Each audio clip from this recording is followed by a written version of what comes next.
Hello and welcome to Culture Vultures. I'm Sandy Frye, your host. Our creative director is Nancy Cole, and this is a program that looks at arts and culture around Tampa Bay from varying perspectives. Our guest today is living in interesting times. In 2009, he became the Richard E. Perry Curator of Greek and Roman Art and Antiquities at the Tampa Museum of Art. To do that, he traveled from his position at the J. Paul Getty Museum in Malibu. It must have been very hard to leave because it's a beautiful place. But it gave you an experience that you probably wouldn't get in any other situation. His duties included designing, overseeing the installations of the permanent collection, organizing and circulating the Greek and Roman exhibitions, researching the collection, and educating the public about this. And more recently, you were chief curator. Yes.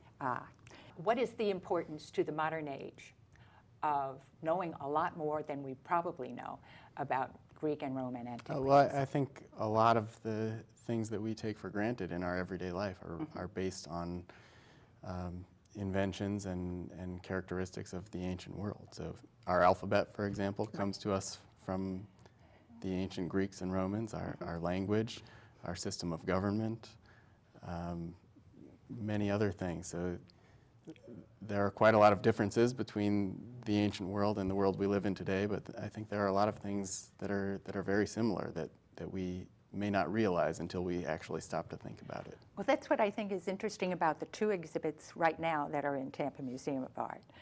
In a way, Poseidon / Neptune / Nithon, which is the name of Neptune in... For the Etruscans. In ancient Etruria. Right. In many instances, Poseidon is prayed to and has become almost a very all-around part of living in those times. What did you have in mind when you curated Poseidon and the sea? Well, some of the things that you just mentioned, I actually came up with the idea for this show while I still lived in Los Angeles and was working at the Getty. Yeah. I was applying for this position, and I knew of the statue of Neptune or Poseidon that belonged to the Tampa Museum of Art because it's well known among scholars of ancient art. It's the biggest and best preserved statue of the god anywhere in the United States, and one of the most important anywhere in the world. And I knew a little bit about Tampa when I still lived in LA. I knew that it was an important port city and that there was water all around, and people still enjoyed the water as a form of recreation and as part of their commerce as well, the port, fishing, tourism. And some of those things are not too different from the way the sea was used in antiquity. That's right, yeah, absolutely. He became the god of fishing, not only the waters, but also, from what I read, there were battles underwater. Yeah, so Poseidon was a multifaceted god, as most gods were in antiquity. So he's best known as the god of the sea, and that was his most important role, partly because the sea was so important in antiquity. He was said to live in a palace at the bottom of the sea, and so he was involved in various goings-on there. But he's also counted among the Olympian gods. So his brother is Zeus, who's probably the most famous of the ancient gods, right? Zeus was the king of the gods by most accounts. But Poseidon, as an Olympian, also lived on Mount Olympus, and as an Olympian god could travel here and there and everywhere, and could appear on Earth and take part in mortal affairs, and then go back up to Mount Olympus or go back down to his palace at the bottom of the sea. Right. When you were organizing the show, you have many centuries to cover, and you have many places to ask for contributions to this. Could you describe that? Yes, so as I said, I had the idea for the show while I still lived in California, And I think at that time it was a smaller, simpler show. And when I got out here and got to know the collection of the Tampa Museum of Art, I realized that this was a more ambitious and complicated undertaking than I initially had in mind. And that's partly because the collection in Tampa is very strong, but not large enough to support an exhibition of this scope on its own. Mm-hmm. Our statue is Roman in date, but belongs to a small group of very similar Roman statues, all created in the 1st or 2nd century AD, and very similar in pose, which suggests that they were all created after an earlier Greek original. Mm-hmm. That Greek original was certainly of Poseidon, whereas the Roman marble copies, if you will, could be called statues of Neptune, since the Romans would call the god Neptune. But because they're harking back to this Greek original, I think we can call them Poseidon. Right. So right there you have several centuries that you're talking mm-hmm. about, and at least 2 different cultures. But I thought it's interesting to take it even a bit further.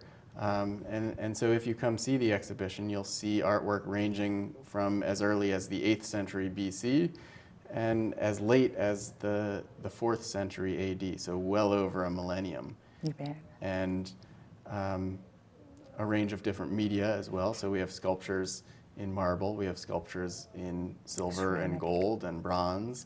We have quite a lot of ceramic vases. Mm-hmm. We have gems, we have mosaics. And so I wanted our visitors to be able to see that antiquity is not just one time and one place, but in fact it's a whole world that lasted many, many centuries and covered a very large area. And by bringing in artwork from all these different cultures and in all these different media, I hope that I've achieved that. Did you make an effort to find that throughout the centuries, the need or the prayers, the wishes are pretty much the same? That is, fishermen pray for a good catch. Fishermen pray for a good catch. I think some fishermen today still pray for a good catch. You bet they do. Right? And sailors pray for a safe voyage. Exactly. They did then and they do today. The god to whom they pray may be different. I don't think a lot of people pray to Poseidon or Neptune anymore. Maybe they should. Maybe they should. Right. But yeah, the wishes have not changed so much. And I think it's interesting to see how much things change, but also how much things stay the same. Yeah, the wishes and the pleas. Yeah. Please make this. This is the first of 2 really most engrossing and very, very, very well curated shows. The second one is the Young Chinese Generation. Right. And since you have now assumed the duties of the director of Tampa Museum of Art, you are doubly burdened, as it were.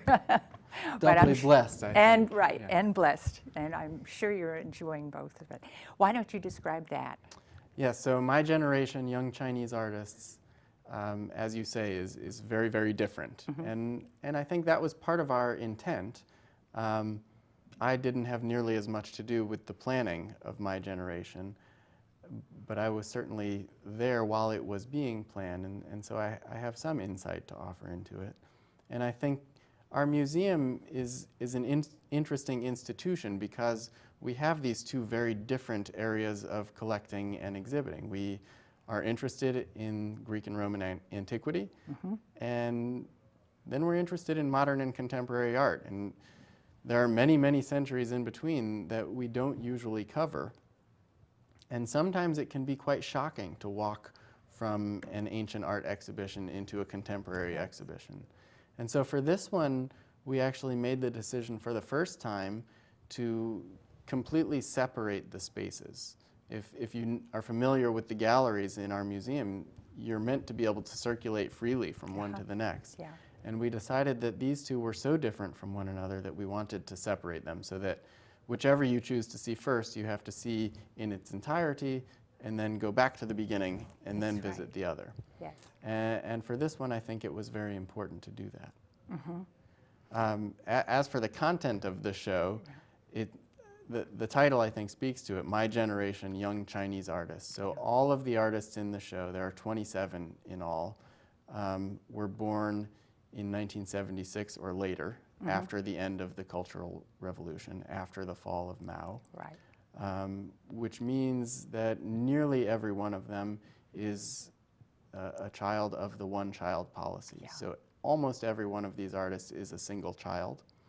And a lot of their artwork speaks to that and how that has impacted their life. A lot of them faced heavy, heavy pressures from their parents to succeed because they were the only one, the only hope. And so there are a number of different themes in the exhibition. Some of those themes are seen both at our venue in Tampa and at the venue in St. Pete, and others are only at one or the other. I have to say, for anyone who is thinking of attending, I urge you to come and see it, and particularly one that affected me quite a bit, and it was a young Chinese artist who recounted the efforts of her mother to first have her study for a career that most of the people looked up to. And in America, we might call it STEM, or maybe investing. I don't know which is the better term. But she used to go to the girls' school, stand in back of behind the door where the teacher was teaching, and then when her daughter came out, talked to her about what had been taught and asked her to sort of repeat back to her. And she talked about this at some length, and she finally was attracted to art, which was not particularly a desirable career in China at that point, but she loved it, the daughter loved it, and she still had her mother come from time to time, listening to the teacher, then going back and retelling her daughter what was said, what was important, and so forth. And the anguish of this girl was so apparent, and the end of it is very interesting. It's in and of itself, it has the kind of drama that I was truly shocked at. But it also includes works by people who have had almost an apocalypse of the old civilization being swept away. And again, it was very interesting to see that, because about a decade ago, a young man from China who was sent to America to sort of observe American art, current American art, and take it back to China and see if they wanted to work with it. And it was just about at the time when the soldiers at Tiananmen Square would not stop to save the boy who was gesticulating and asking them to please stop at Tiananmen Square. And it really opened eyes to just how aggressive a government can be. I asked him if he thought this would ever change. And I was very surprised at his reaction, because his parents, who were teachers, were sent to the fields by Mao, and along with many, many other intellectuals. And he, as a child, came with them, and I'm sure many other children. And the intellectuals would come from the fields after a very hard day's work and teach the children. It may be that he really got one of the better educations in China, but his attitude was that there is not going to be any stopping civilizations from just bearing down on people. Sooner or later, it's got to change. And of course, it is changing right now. And I think that's a very interesting thing. So and we're very excited that both of these exhibitions are traveling. So Oh. we've organized them. Right. The Poseidon and the Sea exhibition actually opened in February this year at the Joslin Art Museum in Omaha, Nebraska. It was there for 3 months before it came here to Tampa. It will run here through the end of November, and then it will go in January of 2015 to the Hood Museum of Art at Dartmouth College. And my generation, young Chinese artists, we co-organized with the Museum of Fine Arts in St. Petersburg, which is a first for us. And it will close September 28th and then be packed up from both venues, and everything in both venues will travel to the Oklahoma City Museum of Art in Oklahoma. Oh, interesting. And so for us, this is a big year. We also produced a catalog for our graphic studio exhibition, which we organized. So for a small museum like the Tampa Museum of Art to organize 3 shows and publish 3 catalogs is very ambitious, as you say. It really is. And then there's another one coming up that I'd love you to describe. Well, in the fall, we do have another exciting show coming. I can't say that we planned it. We're borrowing it from the Dixon Gallery and Gardens in Memphis, Tennessee. And it's called Renoir to Chagall. And it's a French Impressionism show drawn from the Dixon's wonderful collection. I was just talking to your development director, and she said that this weekend families came to Yes, so for the first time we had an event for our gold and platinum patrons. These are very generous members of the museum who donate at least $1,000 per year, and so their contributions are one of the things that make it possible for us to do these exhibitions. Normally we have events for our gold and platinum patrons in the evening, and there are cocktails and maybe dancing and tours, and they're lovely events, but they're not very family friendly. I have 2 young kids at home, and so do some of our board members, and one of our board members, Carrie Brown, suggested that we do a family-friendly gold and platinum patron event. And yesterday was the first one, and we had a great turnout. Lots of people brought their kids. Some of our patrons brought their grandkids. And some came on their own without any kids at all. But I gave a couple of tours. We had food and drinks, and we also had great art-making activities. Oh, so, for the children. Yeah. And maybe the adults, too. A few adults, I think, took part. They were able to make their own chariots that raced across the ground, and they were also able to make their own tridents. So some who have seen the exhibition know the centerpiece is our statue, but the next, well, actually, an even bigger piece in the show is this monumental bronze trident that we borrowed from the J. Paul Getty Museum. And I was actually on the phone with a friend at the Getty, and I was telling him about this event, and he said, is anybody going to make a trident as big as ours? And I said, I don't think so, probably not, but they had great fun nonetheless. Well, this was the actual length then, are you saying, of the trident, or did you make it extra long just to create no, the one from the Getty is almost 14 feet long. That's pretty long. Yeah. The one that went with our statue, ours is missing his trident, unfortunately. So here he is, and that's right. He's missing a few things, but one of those is his trident, which probably would have been 6 or 7 feet long. So this 14-foot trident from the Getty must have belonged to a much, much larger than life-size statue. The ones that were created by our kids yesterday, I think, were 5 or 6 feet. Well, that's not a little bad. bit more manageable. Right, that's very good. Well, you do have classes for young people, too. We do. Every Saturday we have a drop-in program for kids. And you don't have to be a member of the museum. You certainly don't have to be a gold patron. Anyone can drop in. Those are from 11 to 2 every Saturday. And it's a different activity every week, but it always ties in one way or the other to one of the exhibitions that's on view upstairs. And so I would really encourage people to come to those.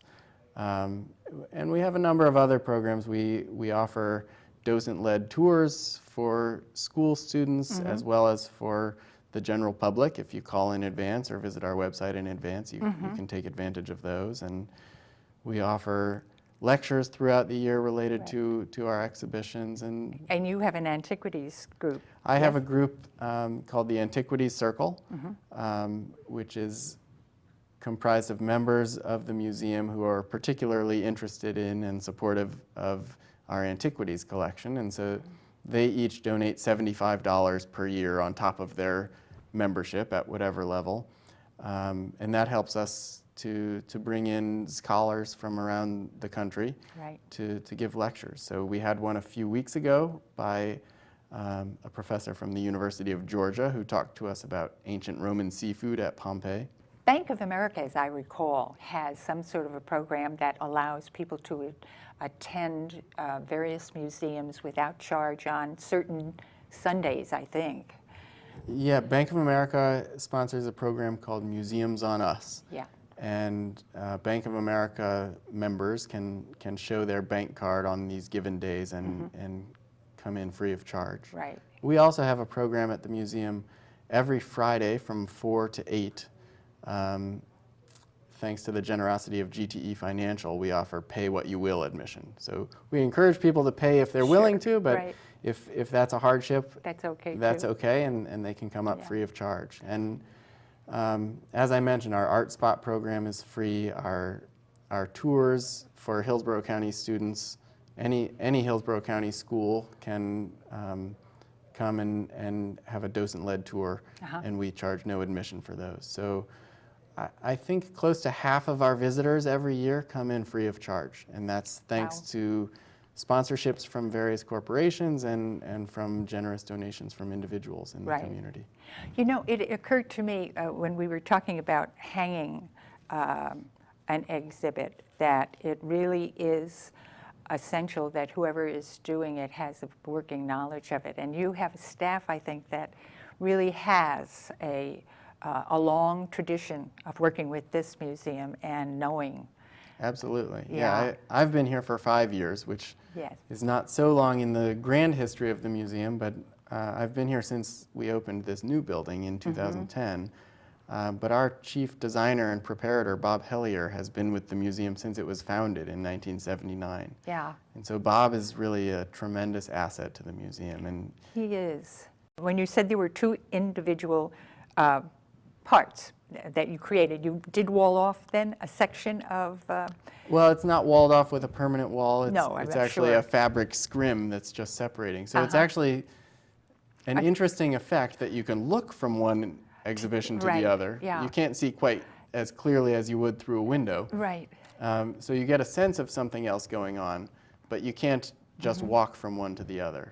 And Bob and I and Todd Smith, our former executive director, all agreed that really made sense for these. For our next show, this Impressionism show, we'll take that scrim down so that people can walk from one to the other. Right. And there will be a small show between the Poseidon exhibition and the Impressionism show of photographs and prints of Paris from our permanent collection. And some of those will show the Louvre Museum and some of its antiquities. And so from that standpoint, I think it's a much easier connection. We'll also have some of the bronzes from the C. Paul Genuine collection, which are 20th century works, but neoclassical in theme. And so there, I think it will be much easier for people to go from one world to the next, as it were. Right. Well, as a matter of fact, for the Chinese exhibit, there is that huge, the white, what would you call it, a structure of two entities. Right. And then the flower. Right, so this is Jin Shan's No Man's City, I think, that you're referring to, which was actually commissioned by the museum specifically for this exhibition. And this space? Yeah, and for this space. And so this work now belongs to the museum. Most of the works in the show are borrowed from the artists or from galleries or collectors or museums. But this one Jin Shan created. So we went back and forth on the design. It's his design, but we had to approve it because we had to pay him for it. So we wanted to know what we were getting in advance. And he came up with the work, and it really speaks to this divide between the generations that we were talking about. It certainly does. And I should mention that if you're thinking of these young people, these young artists are doing things in the old tradition, but think again, because everything is altogether a new perspective. And some of it is puzzling, to say the least, especially the man who does the hairdos with vegetables. That's hard. That's really hard. But that one was a lot of fun, and I think it opened a lot of eyes, even little young eyes too, Yes. as well. Yeah, my son Kids really enjoyed loved that it. one. Yeah. Seth, you said there was an app available for anyone who wanted to... Yes. If anyone who owns an iPad can go to the App Store and type in My Generation. Unfortunately, it's not available for the other two catalogs, but for My Generation, it's a free iPad app. Type in My Generation and you'll find it there, and you can download it for free. And it has much the same content as the book, as well as videos, interviews with many of the artists, so you can see their studios and get some of the thought processes that go into their artwork. Interviews with Barbara Pollock, who's the independent curator we contracted with to do the show and to edit the catalog, and a number of other behind-the-scenes activities that you can do. Well, thank you very much for being with us, and I hope that we can close with some of the images from each of the exhibitions and an invitation. If you have never been to the Tampa Museum of Art, you're missing something very good that you'll really enjoy, and we hope you come. And once you come, I know you'll come again. Thanks for being with us. Thank you very much for having me.